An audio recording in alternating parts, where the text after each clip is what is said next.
Je vais expliquer comment est-ce qu'un composé moléculaire existe basé sur les atomes que nous avons. Donc, il y a quelque temps, nous avons parlé, par exemple, du sel, qui est ici le chlorure de sodium. Ça, c'est ce qu'on appelle un composé ionique. Donc, bien sûr, les chimistes aiment bien organiser et catégoriser leurs molécules. Ça permet de mieux comprendre la matière. Donc, ici, le sodium est un métal qui a un électron sur le dernier niveau, et nous avons le chlore qui a 7 électrons sur le dernier niveau.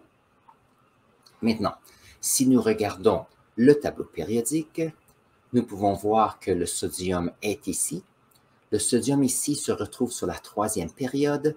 Il y a un numéro atomique de 11. Ça veut dire qu'il y a 2 électrons sur le premier niveau d'énergie, 8 sur le deuxième, qui donne un total de 10. Donc, l'électron d'extra doit aller sur un autre niveau d'énergie supplémentaire. Nous avons le chlore. Le chlore est ici. Nous avons donc 17 comme numéro atomique, donc 17 protons. Donc, 17 électrons aussi. 2 va sur le premier niveau d'énergie, 8 sur le deuxième. Et ici, le chlore a sur son niveau d'énergie 7 électrons. Donc, nous savons que le dernier niveau d'énergie, c'est intéressant lorsqu'il est plein. Ça veut dire que le chlore ici manquerait un électron pour compléter le dernier niveau. Donc, si on regarde ici notre dessin, j'ai le sodium ici qui a un électron sur le dernier niveau d'énergie et le chlore qui en a 7. Ça ici, on appelle cela des schémas, on appelle ça des schémas de... j'ai oublié le mot, c'est pas drôle. Je vais voir si je peux le mettre dans la vidéo, je vais le taper à l'écran. Alors ici, qu'est-ce qui arrive? On a un métal qui a un électron d'extra, un non-métal qui aimerait avoir un électron. Donc, qu'est-ce qui va arriver? C'est que le sodium va donner son électron ici au chlore de façon à ce que nous ayons une molécule. Nous avons un composé ionique parce que le sodium, en donnant son électron, a une charge positive 1, et ici le chlore aura une charge négative 2. Donc, cette charge, alors lorsqu'on a un atome avec une charge, que ce soit négatif ou positif, nous avons un ion, et donc 2 ions ensemble vont nous donner un composé ionique. Les composés ioniques, c'est assez facile à comprendre parce que nous avons ici un métal et nous avons, voyons voir, un non-métal. Nous avons un métal qui a des électrons d'extra et des non-métaux qui ont des électrons qu'ils veulent avoir. Mais qu'arrive-t-il lorsque nous avons des molécules qui, comme l'oxygène, se retrouvent avec 2 non-métals, où nous avons le CO2 qui, lui, est aussi un composé. Alors, le dioxyde de carbone est composé d'oxygène et de carbone. Donc, on n'a pas de métaux ici. On n'a pas de métal ici. Donc, comment est-ce que ces composés sont formés? Ce sont des composés moléculaires. Mais comment se fait-il qu'ils vont ensemble? Oh, je viens de trouver le mot que je cherchais tout à l'heure. C'est un schéma de configuration électronique. Alors, ce n'est pas nécessairement facile de le dire. Pour ceux qui, des fois, regardent des ressources en anglais, nous appelons ceci, en anglais, ce sont des Lewis dot diagram. Parfait. Continuons. Nous avons l'oxygène ici, qui est un non-métal. L'oxygène a 6 électrons sur son dernier niveau. Regardons le tableau périodique. Nous avons ici l'oxygène. L'oxygène a un numéro atomique de 8, donc 8 électrons, 2 électrons sur le premier niveau, et on a 3, 4, 5, 6, 7 et 8. Ça veut dire que l'oxygène aimerait avoir 2 électrons de plus pour compléter le dernier niveau d'énergie. Alors, comment est-ce que ceci fonctionne? Voyons voir. On a ici mon oxygène avec 6 électrons sur le dernier niveau. l'oxygène avec 6 électrons sur le dernier niveau. Les deux veulent avoir les électrons. Donc, qu'est-ce qu'il arrivera? Ils devront partager leurs électrons. Alors, qu'est-ce qu'il va arriver pour le partage? Nous allons avoir cet oxygène qui va dire « Moi, je suis prêt à partager 2 électrons ici, en autant que l'autre oxygène peut partager des électrons aussi. » Alors ici, il y a une résultante intéressante, parce que puisque les électrons vont à la vitesse de la lumière, il y aura un moment où ces 2 électrons seront avec cet atome d'oxygène. Et si on regarde maintenant, 1, 2, 3, 4, 5, 6, 7, 8 électrons. Donc à ce moment-ci, nous avons un oxygène qui a le niveau d'énergie externe plein, c'est fantastique. Par contre, aussitôt que c'est fait, on a l'autre atome d'oxygène qui a maintenant seulement 4 électrons et lui aimerait compléter son dernier niveau d'énergie. Il a dit, j'en ai prêté 2, maintenant c'est au tour de l'autre atome de prêter les électrons. Alors, qu'est-ce qui va arriver? C'est qu'on arrive à un moment où l'autre atome a 1, 2, 3, 4, 5, 6, 7, 8 électrons. Et donc, rapidement, il y a un équilibre qui va arriver. Ça veut dire qu'à un certain moment, cet atome est contente, à un autre moment, cet atome est content. Et donc, puisque nous avons, comme ceci, nous avons ici un zigzag, nous avons une molécule qui est un composé moléculaire. Et la raison, c'est qu'il y a un partage d'électrons. L'oxygène dans l'atmosphère est assez stable parce qu'il n'a plus besoin de l'extérieur pour des électrons. Donc, on se retrouve avec une molécule stable dans l'atmosphère. Que se passe-t-il avec le dioxyde de carbone ici? Ça, c'est une bonne question.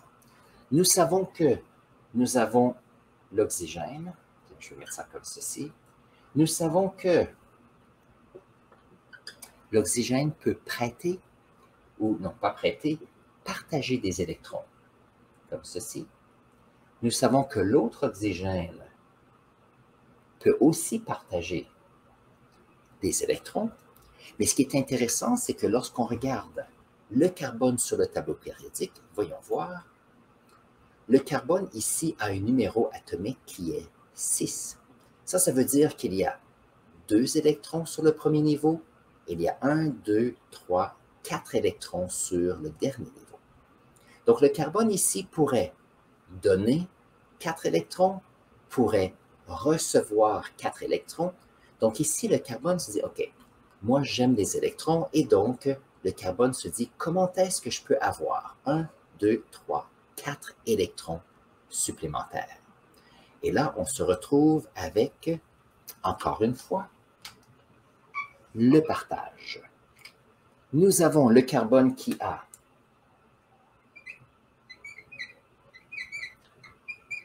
quatre électrons sur le dernier niveau d'énergie. Le carbone va dire, ce que je vais faire, c'est que moi, je suis prêt à partager 2 électrons avec cet atome et 2 électrons avec cet atome. Alors, voyons voir la résultante. À un certain moment, nous allons avoir ces 2 électrons qui vont être avec l'oxygène, avec les 8 électrons, 1, 2, 3, 4, 5, 6, 7, 8, avec cet atome. À un autre moment, nous allons avoir ces 2 électrons du carbone qui seront avec cet oxygène, 1, 2, 3, 4, 5, 6, 7, 8.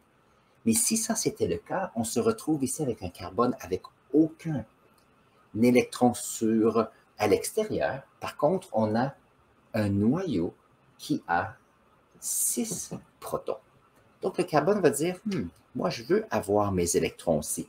Alors, qu'est-ce qui va arriver? C'est que le carbone va dire, moi, je veux avoir, j'en ai prêté 2, je veux que tu me prêtes 2 des tiens de temps en temps. De l'autre côté aussi, et si on regarde, à ce moment-ci, nous avons l'atome de carbone avec 1, 2, 3, 4 électrons, 1, 2, 3, 4, pour un total de 8. Et bien sûr, puisque les électrons vont à la vitesse de la lumière, les électrons peuvent se retrouver ici, ou ici, mais bien sûr, ils vont se promener partout dans les derniers niveaux d'énergie. Et on se retrouve avec un composé moléculaire qui est le dioxyde de carbone, qui est une molécule qui est très stable, qu'on trouve dans l'atmosphère. Et donc, on a un composé moléculaire. Donc, si on regarde l'information qu'on a ici, les composés ioniques sont des composés avec des métaux et des non-métaux, où le métal va donner son électron d'extra ou ses électrons, et les non-métaux vont vouloir les avoir. Ça, c'est un type de composé. Pour les composés moléculaires, on se retrouve avec des atomes qui sont des non-métaux seulement, qui veulent avoir des électrons, et donc, ils devront les partager. C'est pour ça que si on a une boisson gazeuse, par exemple, on peut prendre le Perrier ou autre type de boisson gazeuse. L'idée que j'ai en tête, Orangina, par exemple, nous avons un liquide dans lequel on a un contenant sous pression et on a ces molécules qui sont entre les molécules d'eau et de sucre ou d'autres ions dans l'eau. Qu'est-ce qui arrive? C'est qu'aussitôt qu'on ouvre la bouteille, la pression est enlevée et nous avons des molécules de dioxyde de carbone qui ne sont pas dissous dans les liquides et qui veulent juste s'échapper. Et c'est pour ça que si on est pour laisser la bouteille ouverte pendant plusieurs heures ou 24 heures, le lendemain, on se retrouve avec une boisson qui n'a plus ce côté avec le dioxyde de carbone, ces petites bulles que nous aimons tant. Alors ça, c'est ce qui définit les molécules, les composés moléculaires.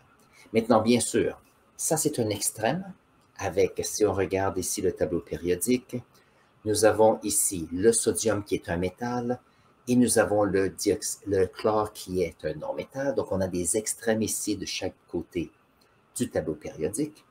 Nous avons ici des composés moléculaires. J'ai ici l'oxygène et le dioxyde de carbone. Et ce qui est intéressant, c'est que ce n'est pas un ou l'autre. Il arrive des moments où il peut y avoir un mélange où c'est un composé moléculaire, mais s'il arrive que ces molécules sont dans un environnement qui sont plus agressifs, ils peuvent démanteler certaines molécules, certains composés moléculaires, juste par la force électronique des électrons et cette idée de compléter le dernier niveau d'énergie. Et ça, bien sûr, ça fait partie de ce que les personnes apprennent lorsqu'on va dans les niveaux supérieurs de chimie. Ceci, je crois, sera notre dernière question. Alors, j'espère que vous avez apprécié notre émission aujourd'hui et on va se voir samedi prochain.